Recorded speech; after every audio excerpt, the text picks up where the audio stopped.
Cultura de Gobierno del Estado y la Universidad Autónoma de San Luis Potosí, a través de la Facultad de Derecho, abogado Ponciano Arriaga Leija, les da la más cordial bienvenida esta mañana a la conferencia magistral Francisco I. Madero y el Plan de San Luis, por el doctor Javier García Diego, dentro del marco de la Semana del Colegio Nacional de San Luis Potosí. Agradecemos la presencia del rector de la Universidad Autónoma de San Luis Potosí, maestro en Arquitectura Manuel Fermín Villarrubio.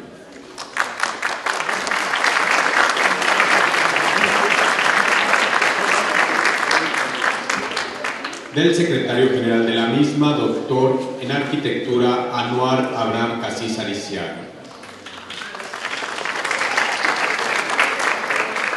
Del director de la Facultad de Derecho, maestro en Derecho José Abraham Oliva Muñoz.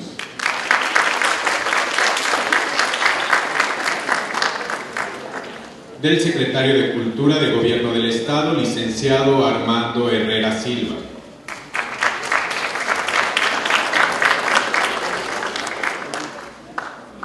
Bueno, pues invitamos al doctor Javier García Diego a que pase aquí al auditorio para dar comienzo a la conferencia. Él cursó la licenciatura en Ciencias Políticas en la Universidad Nacional Autónoma de México. Es maestro en Historia por la Universidad de Chicago. Posee 2 doctorados, uno en Historia de México por el Colegio de México y otro en Historia de América Latina por la Universidad de Chicago. Su especialidad es la historia de la Revolución Mexicana. Posee 2 doctorados honoris causa, uno de la Universidad Nacional de General San Martín en Argentina y otro de la Universidad Nacional de Atenas en Grecia.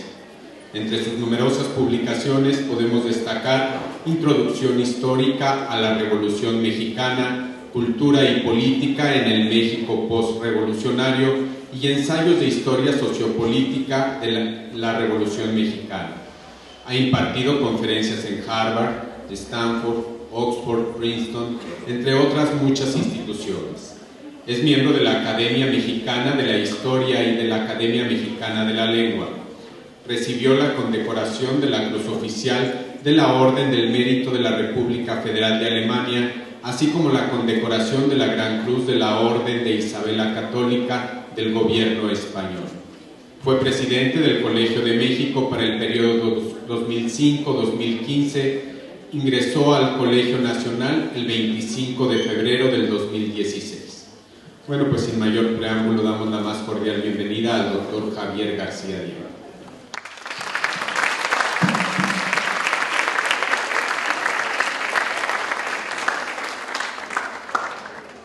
Muchísimas gracias.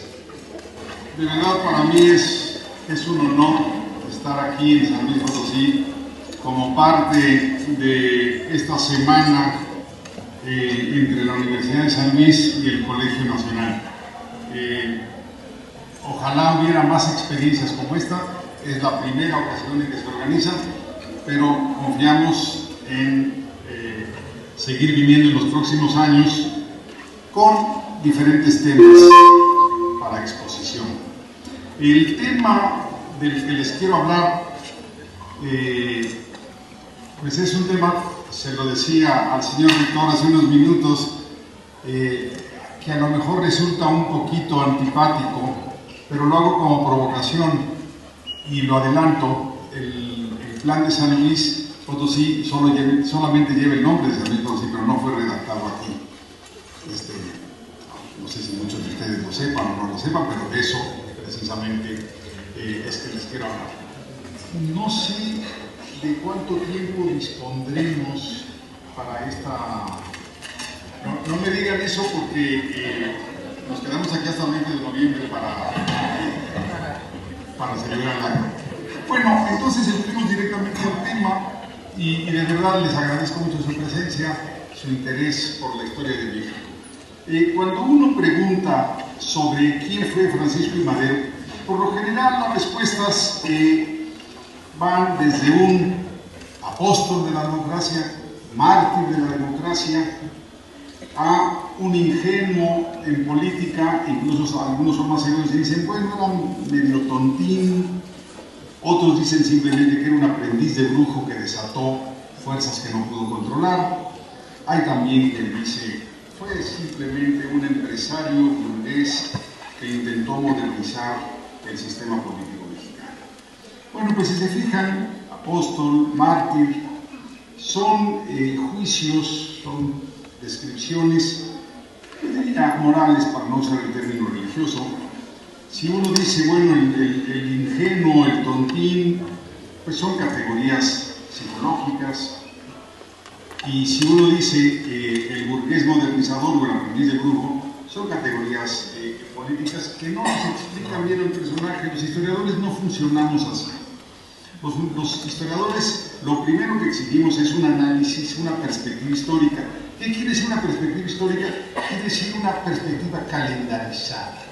¿Por qué? Porque Madero no fue toda su vida un ingenuo, porque no fue toda su vida un empresario, porque no fue toda su vida un mártir o un apóstol de la democracia. Entonces, lo que les quiero proponer aquí para entender a Madero es calendaricémoslo, veámoslo con una perspectiva histórica. Y esta perspectiva histórica, nos obliga a analizarlo en base a ciertos cortes cronológicos. Nos ayuda, no solamente por razones didácticas, de verdad nos ayuda a ir a la comprensión profunda de todo personaje histórico, no solamente de Madero, de todo proceso histórico, a aprender a calendarizar, a aprender a ver las cosas con cortes cronológicos. Y yo, para entender a Madero, propongo, puede haber subperíodos, y de hecho los hay, pero propongo verlo por lo menos en 4 momentos de su vida. Uno que vamos a llamarlo la etapa civil. La etapa civil puede ser antecedentes familiares, puede ser formación escolar, puede ser la etapa empresarial, o de hecho es todo esto. Digo etapa civil para distinguirlo de la etapa pública. La segunda etapa de Madero sería ya parte de la etapa pública, pero cuando se restringe a lo electoral. Y por lo electoral entiendo primero un subperíodo a nivel municipal, otro a nivel estatal y finalmente a nivel nacional, pero todavía, repito, limitado a una propuesta electoral pacífica. Una tercera etapa en la vida de Madero es la etapa armada, él como líder de una revolución. Aunque dura pocos meses, es obviamente un corte biográfico por sí mismo. Y luego la última etapa en la biografía de Madero pues debe ser la etapa presidencial. ¿Qué podemos decir de la etapa civil o de la etapa, digamos, anterior a su vida pública?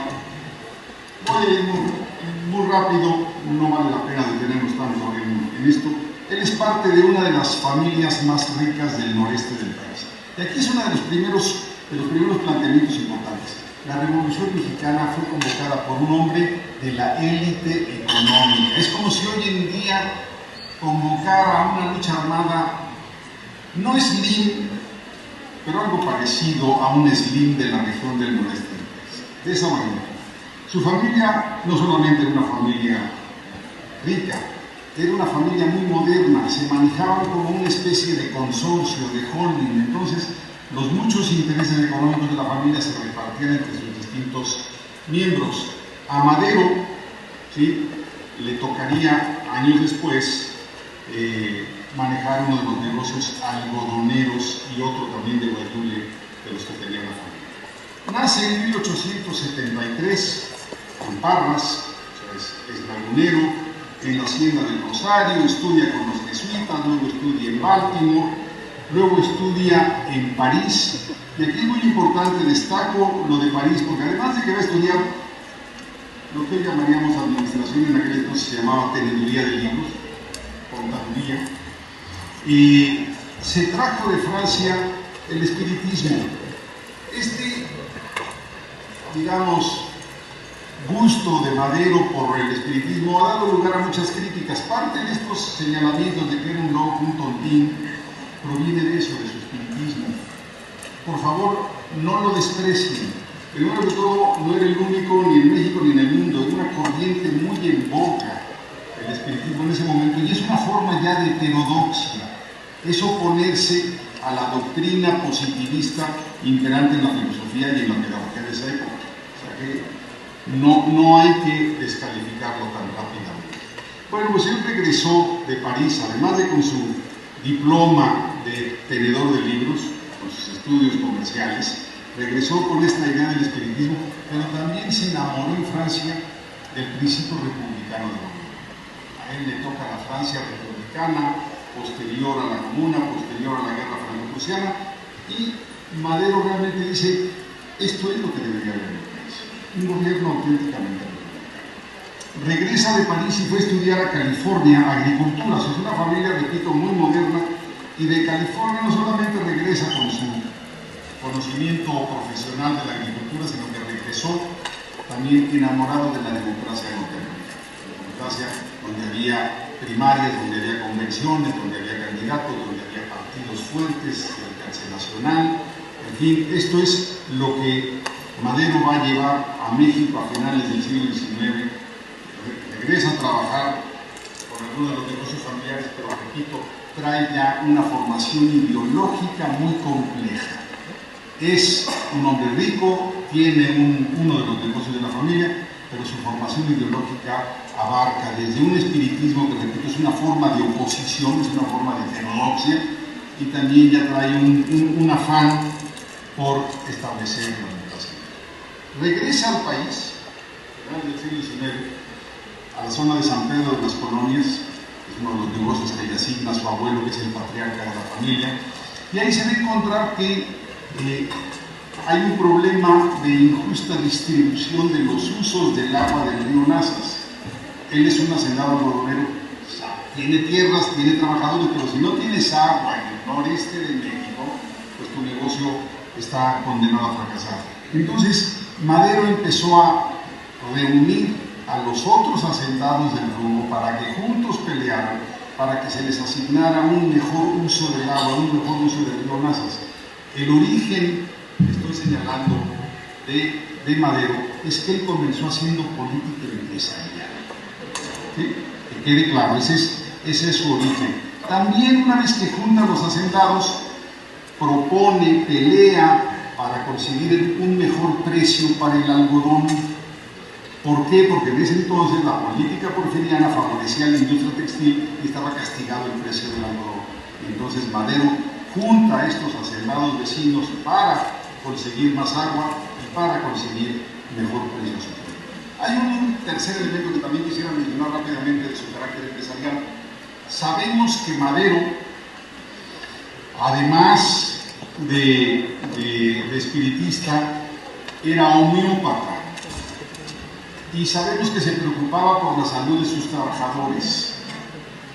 Él mismo, en sus archivos se pueden encontrar ahora cuadernos en donde él llevaba el inventario médico o las hojas clínicas de sus trabajadores. Uno puede decir, es que Madero era bueno por naturaleza.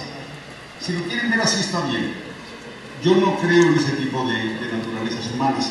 No, lo que pasa es que en el norte de México, ante la baja densidad demográfica y ante el crecimiento industrial de poblaciones cercanas como Monterrey y Monclova, o dabas buenos salarios a tus trabajadores o te quedabas sin fuerza de trabajo.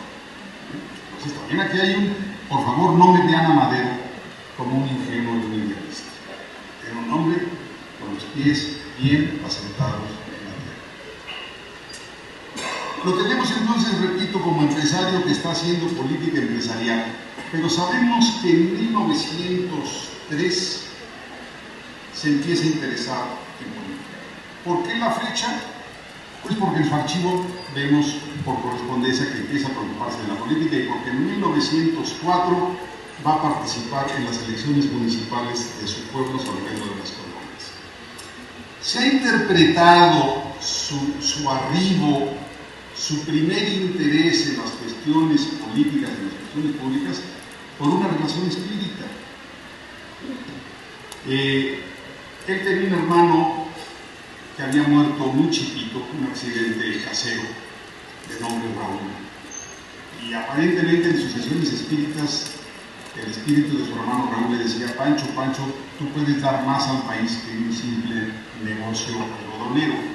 También parece que tuvo reuniones espíritas en donde se comunicaba con un hombre cuyas iniciales eran BJ. suponemos Benito Juárez. No se rían, él creía que estaba comunicándose con su hermanito Raúl, con el espíritu de su hermanito Raúl y con el espíritu de Benito Juárez. Eso hay que tener sin cuidado. No creo que ese haya sido el motivo de su politización. Lo que sucedió es que en 1903 Porfirio Díaz pelea, se distancia de Bernardo Reyes, gobernador de Nuevo León, secretario de guerra en el gabinete de Porfirio Díaz. De hecho sale del gabinete, tiene que regresar a Nuevo León, pero Bernardo Reyes no solamente era gobernador de Nuevo León, sino que controlaba los gobiernos de algunas entidades vecinas, clarísimamente Coahuila y en menor medida Tamaulipas. Lo que quiere Bernardo, lo que quiere Madero es restarle fuerza al reyismo en San Luis Potosí, porque la familia Madero tenía viejas diferencias con el reyismo coahuilense, ¿sí? Entonces él piensa que es el momento, peleado con Porfirio Díaz, para debilitar al reyismo en Coahuila. O sea, no hay, ¿sí?, inicios, digamos, ingenuos, idealistas. Olvídense, es un hombre que mide perfectamente la posibilidad de que su familia crezca en influencia política y por tanto se beneficie económicamente a través de la disminución del reyismo en Coahuila, encabezado por el gobernador Miguel Cárdenas. Primero, entonces, Madero no se va a involucrar directamente en política, va a hacerlo como mecenas. Pone dinero para periódicos, para clubs en San Pedro de las Colonias en 1904. Fracasa y gana el candidato del reyismo local. En 1905, candidatura, contienda electoral por la gubernatura de Coahuila. Madero otra vez es mecenas, no participa directamente, pone dinero para periódicos, para clubs, para oradores, en contra de la reelección de Miguel Cárdenas, repite el gobernador reyista de la entidad. No hay que negarlo, los reyistas estaban peleados con los científicos, que era el otro grupo político vinculado al gobierno porfirista, y entonces todo parece indicar que hay apoyo a la gestión de Madero por parte de los científicos del centro del país y de los pocos científicos que hubiera en la región. Finalmente gana Miguel Cárdenas. Porfirio Díaz no le retira su apoyo al gobernador reyista de Coahuila, y Madero entonces tiene que replegarse, pero tiene de esa elección de 1905 el siguiente mensaje, la siguiente experiencia. Dice 1905, bueno, tenemos que hacer un partido político de alcance nacional. Segundo, debemos evitar meternos en las contiendas políticos de los reyistas y los científicos. Y tercero y más importante, debemos mantener una lucha política pacífica, no violenta, como ya empezaban a proponer los magonistas, que por ese momento van a llamar al plan del Partido Liberal de 1906 y meses después van a convocar a la lucha armada. Entonces, Madero lo que dice es: sigamos haciendo política electoral, sigamos haciendo política pacífica. Otra experiencia que saca de 1905, el fracaso de 1905, es se siente poco preparado, y entonces sabemos por sus archivos que empieza a adquirir muchos libros en librerías mexicanas, pero sobre todo en librerías parisinas y norteamericanas, de materia política, de materia social. El hombre se empieza a preparar, y así pasa 1906, 1907, hasta que finalmente en 1908 hay un cambio fundamental. Todavía, vean ustedes, estamos en la etapa electoral de Madero, estamos en la etapa electoral. Gracias. Decía, estábamos en la etapa, ya en la etapa pública, ya acabó la etapa civil, estamos en la etapa pública primera, política electoral, primero nivel municipal, segundo nivel estatal, y aquí empieza 1908 el cambio a política electoral nivel nacional. ¿Cómo se da este cambio? De la siguiente manera. En 1908, febrero-marzo de 1908, Porfirio Díaz le da, bueno, se la dio Semanas Santas, aparece publicada la famosísima entrevista a Díaz-Crillman, en donde Díaz le dice a Crillman varias cosas, una de ellas muy importante, tres cosas muy importantes: no voy a participar en las elecciones de 1910, esto es, ya no va a haber más reelección, yo me voy a retirar. Dos, voy a ver Con todo gusto voy incluso a simpatizar, a apoyar, a respetar la organización de partidos políticos y de unas elecciones limpias. Y tercero, el pueblo de México está apto para la democracia. Esas son las tres cosas básicas que le dice Díaz a Krillman. Madero no es ningún ingenuo, y lo sabemos por sus cartas. Le dice a varios amigos, a varios familiares, hermanos, papás, a su abuelo don Evaristo: no creo del todo en los ofrecimientos de Porfirio Díaz, pero hay que aprovecharnos, hay que tomarle la palabra porque estamos legitimados. ¿Sí? Entonces, a partir de ese mes de marzo de 1908, sabemos por sus cartas que empieza a escribir el famoso libro de la sucesión presidencial. Es un libro, Madero no era un intelectual, era un empresario, así que es un libro cuyo impacto ha sido exagerado. Hay, por ejemplo, gente que dice, ese libro es antecedente de la Revolución Mexicana. No es antecedente de la Revolución Mexicana. Es, digamos, Emiliano Zapata y Pancho Villa, para comenzar, no leyeron ese libro.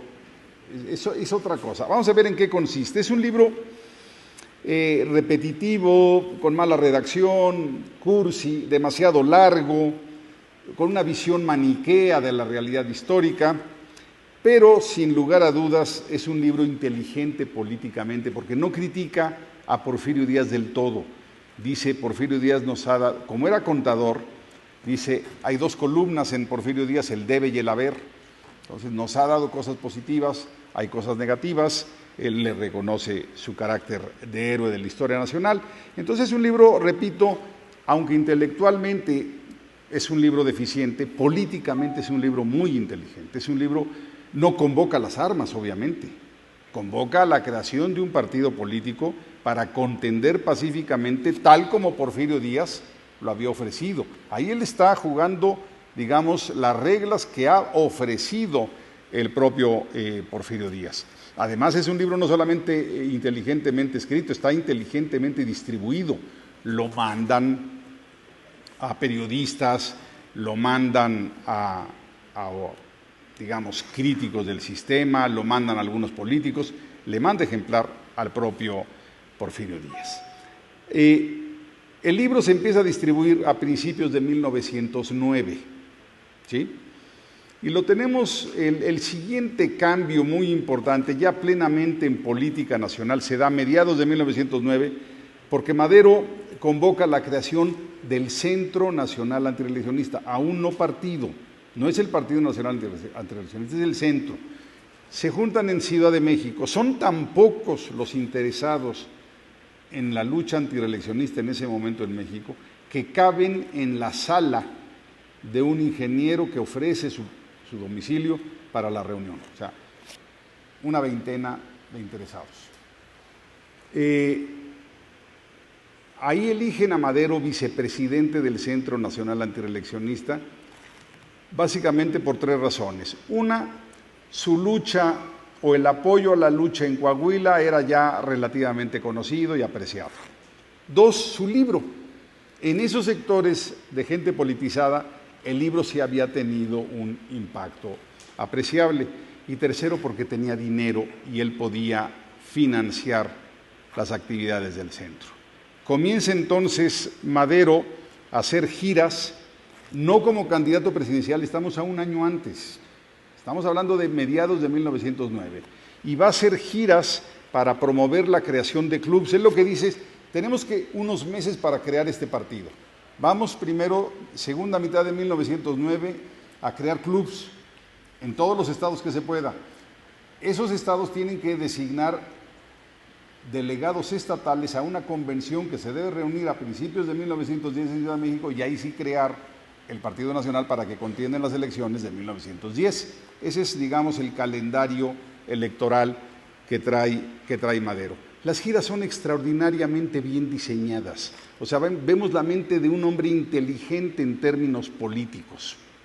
¿Sí? La primera lo va a llevar al Golfo de México, a Veracruz, y luego se va a embarcar a Yucatán. Y uno dice, bueno, ¿qué tiene eso de inteligente? Acababa de pasar la huelga de Río Blanco. Entonces, Veracruz era una zona, digamos, en donde había cierto resentimiento antiporfirista, se embarcan a Yucatán, que era la única forma de llegar a la península, y entran en contacto con los trabajadores de las haciendas henequeneras, donde se supone que había las peores condiciones socioeconómicas que había en el país. Una segunda gira, ya a finales de 1909, lo va a llevar a la costa occidental de México. Jalisco, Colima, se embarca, Sinaloa, Sonora, entra a Chihuahua y ahí termina la segunda gira. ¿Qué es lo importante de esta segunda gira? En ese momento, Bernardo Reyes ha aceptado una comisión para irse a Europa por parte del gobierno de Porfirio Díaz y ha dejado abandonados, molestos, acéfalos a los cuadros reyistas, que en ese momento era el grupo opositor más fuerte a la reelección de Porfirio Díaz. Recuerden que se habían distanciado ya Reyes y Díaz desde 1903, eran brutalmente contrarios a los científicos y por lo tanto brutalmente contrarios a la reelección de Díaz y Corral. O sea, era el grupo opositor más fuerte en ese momento que había en el país, experimentados en política. Bueno, lo que hace Madero a lo largo de todos los discursos de esta segunda gira, es decir, Bernardo Reyes es un cobarde, Bernardo Reyes es un irresponsable, no supo asumir su responsabilidad histórica, pero los reyistas son magníficos. Los invito a sumarse al partido en vías de creación, al movimiento antireeleccionista. Y vemos cómo se pasan en masa partidos que tenían el nombre de reyista en algún lugar de su nombre, lo eliminan y ponen antireeleccionista. Por ejemplo, Club Reyista Melchor Ocampo, cambia, ¿sí?, tachadito, Club Antireeleccionista Melchor Ocampo.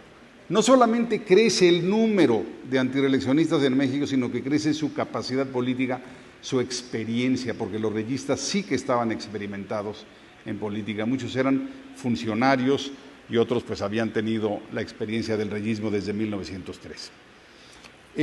La tercera gira es tal vez la menos importante, aunque es muy reveladora, centro-norte del país, va a Durango, a Zacatecas, Aguascalientes, San Luis Potosí, Guanajuato. La importancia de esta tercera gira es que ya el reyismo ha desaparecido como tal, se ha sumado al antireeleccionismo y entonces se da cuenta Porfirio Díaz que Madero es un auténtico opositor, que su movimiento está creciendo y entonces comienza la represión al antireeleccionismo. Algunos incluso pues tienen que dejar el movimiento, ¿sí?, porque ven que se está radicalizando, que está apretándose la contienda, por un lado represor el gobierno de Díaz y por otro lado el antireeleccionismo como única posibilidad opositora. Abril de 1910, la convención que les he mencionado. Madero es designado candidato a la presidencia. El candidato a la vicepresidencia, Francisco Vázquez Gómez, no Pino Suárez, no nos confundamos, son dos contiendas electorales, dos momentos, por eso les digo lo importante que es periodizar en la historia. ¿Por qué Vázquez Gómez? Porque es la alianza con los exreyistas. Vázquez Gómez era el principal líder nacional del reyismo, no Bernardo Reyes, sino el líder del movimiento que apoyaba a Bernardo Reyes. Entonces, la alianza Madero-Vázquez Gómez es simplemente la ratificación de esta alianza entre antireeleccionistas y exreyistas. Madero entonces inicia ya su primer gira como candidato presidencial. Ahora sí ya es candidato del partido recién fundado en esa convención. Pasa por San Luis, ¿sí? La gira lo lleva al noreste, él ha decidido que se inicia su gira por el noreste, pero aquí en San Luis Potosí, uno de sus oradores, Roque Estrada, parece ser que amenaza con si no hay respeto por la elección de 1910, se entrará en un proceso violento. Eso da lugar a que en Monterrey tratan de aprender a Roque Estrada, Madero como que lo defiende, como que incluso permite o facilita la huida de Roque Estrada, y entonces Madero es detenido y trasladado a la ciudad de San Luis Potosí. Estoy en la Facultad de Derecho, así que no me voy a meter en las cuestiones jurídicas de qué tipo de cargo se le hizo. Me imagino que aquí algunos alumnos de su facultad, señor director, han hecho tesis sobre las acusaciones, en particular a Madero, qué tipo de proceso padeció aquí. El caso es que estamos hablando de más o menos junio de 1910 y va a permanecer en prisión aquí en San Luis hasta primeros días de octubre. Ahora estamos hablando, primero que todo, de un miembro de la élite, ¿no? O sea, es un hombre de una familia muy reconocida en el país, particularmente en el noreste, entonces no se le da el trato de un preso común. Se le permiten ciertas cosas como ver a su familia, luego incluso se le permite, se aligera el tipo de encarcelamiento y puede pernoctar fuera, en fin. También ayudó a eso la élite local.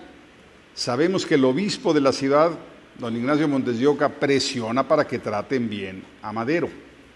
Sabemos que algunos estudiantes de Derecho de aquí también ofrecen apoyo legal a Madero, y en particular Pedro Antonio de los Santos.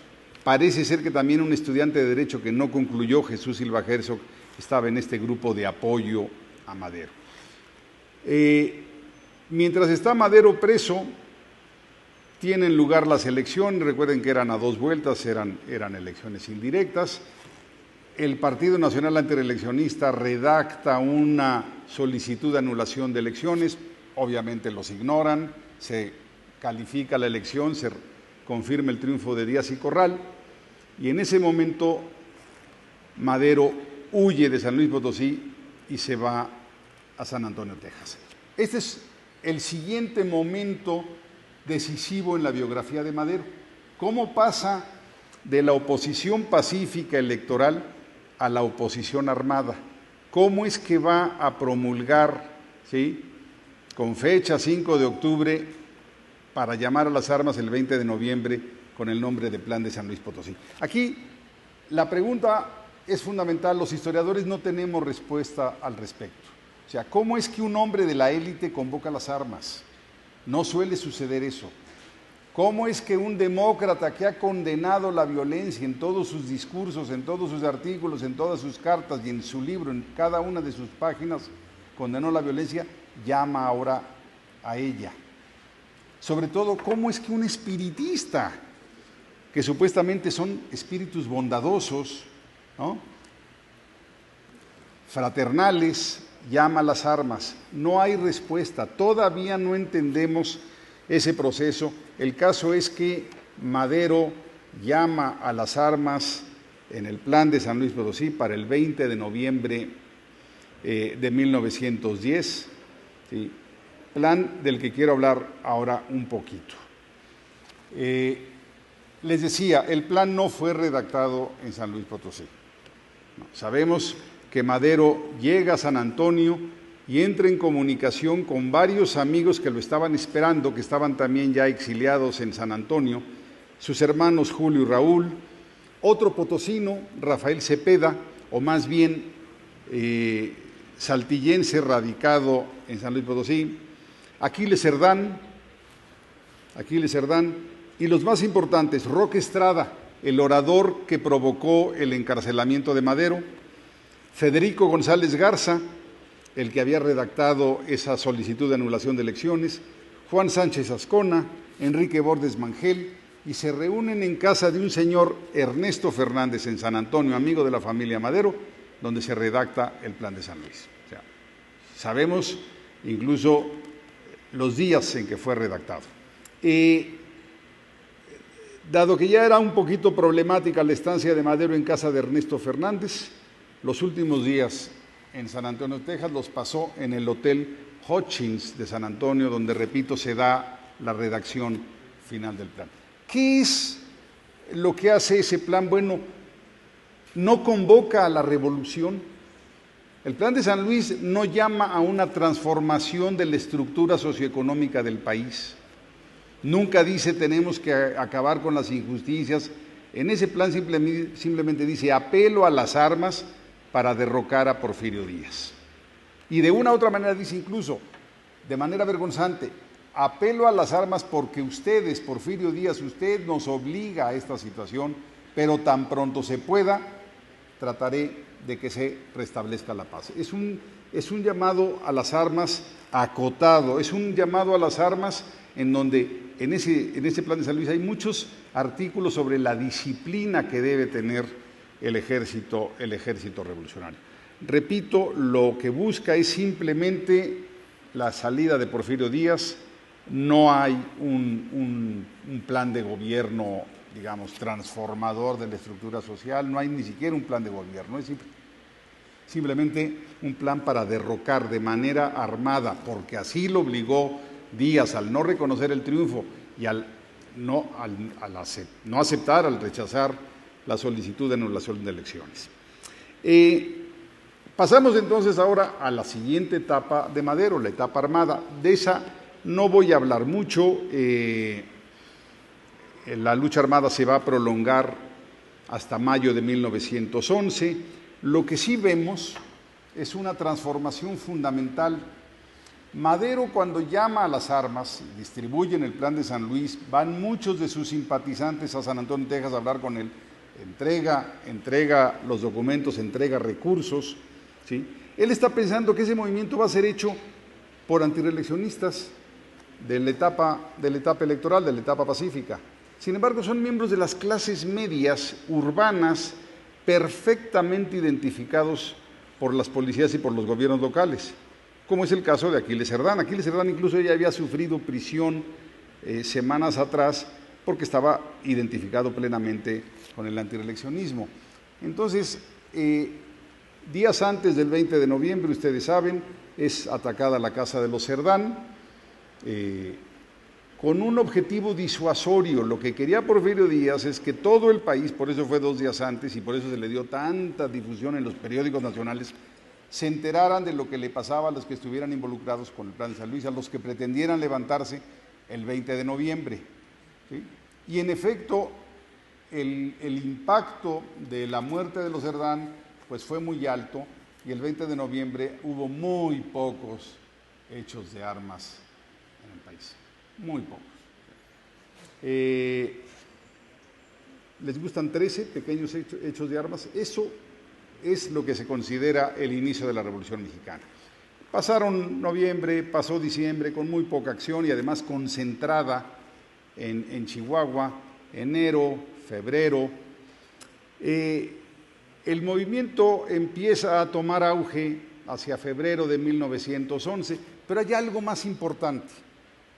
Los cuadros antireeleccionistas no se involucran. El impacto de los Aquiles Cerdán fue gravísimo, ¿sí? Pero empiezan a tomar las armas gente que no había estado participando con el antireeleccionismo en los meses anteriores. Por ejemplo, un tal Pancho Villa, por ejemplo, Emiliano Zapata, por ejemplo, Pascual Orozco. Entonces, el movimiento electoral pacífico se empieza a convertir en una auténtica lucha revolucionaria. Cambian, digamos, la sociología de los participantes. De ser un movimiento de clases medias urbanas, se convierte en un movimiento, ¿sí?, de sectores rurales populares. Esto, a mi modo de ver, es una transformación fundamental, la cual no deja satisfecho a Madero. Madero no quiere ese movimiento. Madero quiere un movimiento, ¿sí?, que atienda rápido su llamado al cese al fuego y sobre todo un movimiento que respete propiedades y vidas durante la lucha armada. Por eso es que el movimiento para en mayo de 1911, se dan los llamados tratados de Ciudad Juárez, y aquí vamos a ver una contradicción, pero que es una contradicción muy explicable. El plan de San Luis desconocía el triunfo de Díaz y Corral de 1910, desconocía aquellas elecciones, ¿sí?, y proclamaba presidente a Madero, el plan de San Luis. En Ciudad Juárez, cuando se da la toma de Juárez y se dan los tratados de Juárez, Madero acepta las renuncias de Díaz y Corral. No se puede aceptar la renuncia de algo que no se tenía, ¿sí? Entonces, aquí hay un cambio. El plan de San Luis no reconoce las elecciones de 1910, Tratados de Juárez las está reconociendo. Al momento de reconocer la renuncia, de aceptar la renuncia o de pedir la renuncia, y no solamente eso, propone como presidente provisional a un miembro del gabinete de Porfirio Díaz. O sea, esto es reconocerle legalidad a su gobierno. Hay una contradicción flagrante entre Plan de San Luis y Tratados de Ciudad Juárez. A mí los Tratados de Ciudad Juárez me parecen más maderistas. El Plan de San Luis me parece que es el documento menos maderista de toda su biografía. A ese grado lo considero. Bueno, con los Tratados de Juárez, repito, se inicia un subperíodo, el de León de la Barra. Llega finalmente Madero a la presidencia del país y empieza una última etapa de su biografía, ¿sí? Madero ha sido acusado de que nada más hizo cambios políticos cupulares, quitar a Porfirio Díaz de Corral para que llegara él al poder. No es cierto, el cambio es un cambio estructural total. Cambia el gabinete, cambia el presidente, cambia el gabinete, cambian los gobernadores, desaparecen los jefes políticos, se da un cambio en la estructura total del gobierno de Madero.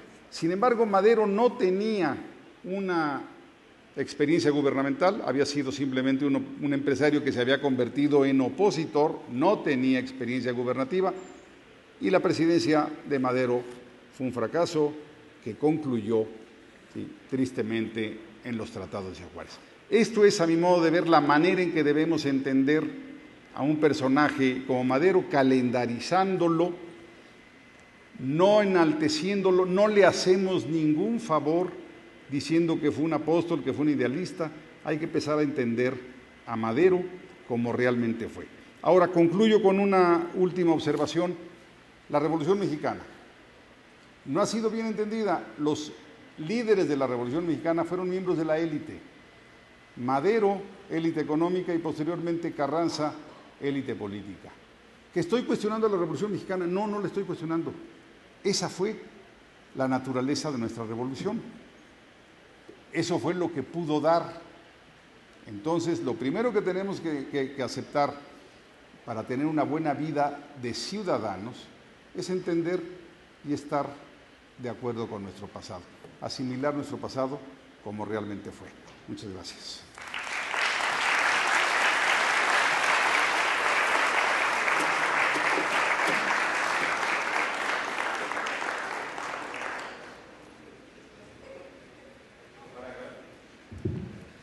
Para agradecer la destacada participación del doctor Javier García Diego, el rector de la Universidad Autónoma de San Luis Potosí, maestro en Arquitectura Manuel Fermín Villarrubio, y el director de la Facultad de Derecho, maestro en Derecho José Abraham Oliva Muñoz, harán entrega de unos reconocimientos.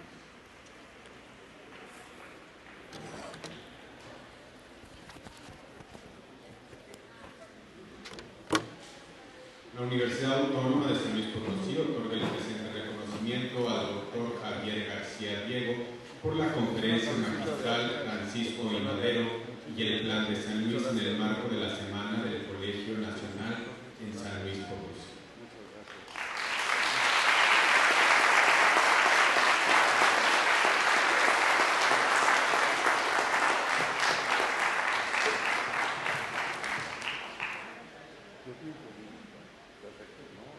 Bueno, pues de este modo damos por concluido este encuentro por la cultura y les damos a todos la más cordial de deseos de que tengan un excelente día. Gracias por su presencia.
Señor rector, muchísimas gracias.